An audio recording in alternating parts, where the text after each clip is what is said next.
લક્ષ્ય ન્યૂઝ, એક નજર, એક લક્ષ્ય. નશામુક્ત ભારત અભિયાન અંતર્ગત બ્રહ્મકુમારીઝ કલોલ દ્વારા હોમગાર્ડ જવાનો માટે જાગૃતિ કાર્યક્રમ. નશામુક્ત ભારત અભિયાન અંતર્ગત બ્રહ્મકુમારીઝ કલોલ સેવા કેન્દ્ર દ્વારા હોમગાર્ડ જવાનો માટે વિશેષ જાગૃતિ અને શપથ કાર્યક્રમનું આયોજન કરવામાં આવ્યું હતું.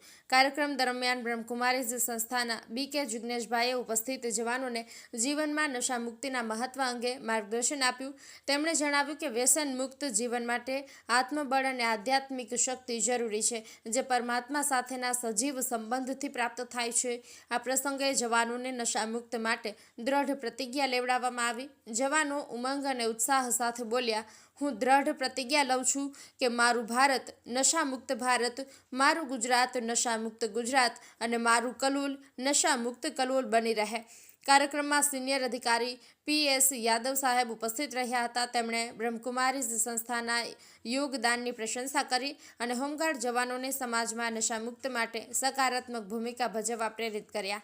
BK જિગ્નેશભાઈએ યોગ, ધ્યાન અને સકારાત્મક વિચારો દ્વારા નશામુક્ત જીવન જીવવાની રીતો સમજાવી. કાર્યક્રમના અંતે સૌએ નશામુક્ત ભારત નિર્માણ માટે સહકાર આપવાનો સંકલ્પ વ્યક્ત કર્યો હતો. આ કાર્યક્રમ દ્વારા જવાનોમાં નવા ઉમંગ અને ઉત્સાહનો સંચાર થયો અને નશામુક્ત જીવન અપનાવવાની પ્રતિબદ્ધતા મજબૂત બની.